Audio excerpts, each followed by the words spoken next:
বন্ধুরা, আজকে আপনাদের একটা গল্প শোনাবো। সেই গল্পটা হলো ওই যে আপনাদের একটা গল্প শোনাবো। আমি একটা গল্প শোনাবো, একটু ওয়েট, আমি জামা কাপড় পরে আসি। ঠিক আছে, চলে এসেছি জামা পরে। এখন এখন আপনাদের গল্প শোনাবো, একটা পুরাণ হাদিসের গল্প। স্ট্যান্ডটা ঠিক করে রাখি। এখন গল্প বলা শুরু করি।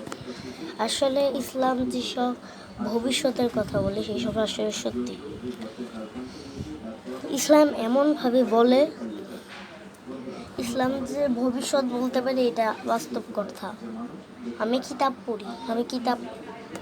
পড়ি, আমি কোরআন শিক্ষা এখনো পাইনি। আমি এখন কিতাব পড়ি, যদি সে পড়ায় আমারে।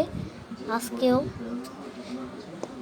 এই যে আপনি শুনতে পাচ্ছেন না, প্যারানর্মাল ঘটনা, সব আসলে সবই ভুয়া। আসলে আল্লাহ পৃথিবীতে দুই ধরনের জাতি তৈরি করছে। জাতি না, জীবজন্তু যেসব পৃথিবীতে এক্সিস্ট করে। প্রথমে জিন জাতি, তারপরে হচ্ছে মানুষ জাতি, যে আমি মানুষ। আর এই দুইটা জাতির আল্লাহ নিজের ইবাদত করার জন্য তৈরি করছে। এই যে পৃথিবীর মধ্যে মানুষ এই যে এত ঘর বাড়ি বানায়, আপনাদের বাচ্চাদের দেখানো উচিত ইসলামিক কার্টুন আর দিন শিক্ষায় শিক্ষিত করা। না হলে আপনাদের ছেলেমেয়েরা আপনাদের সাথে অনেক খারাপ আচরণ করবে। তাই দিন শিক্ষা দিতে হবে, তাহলে এটা কখনোই হবে না।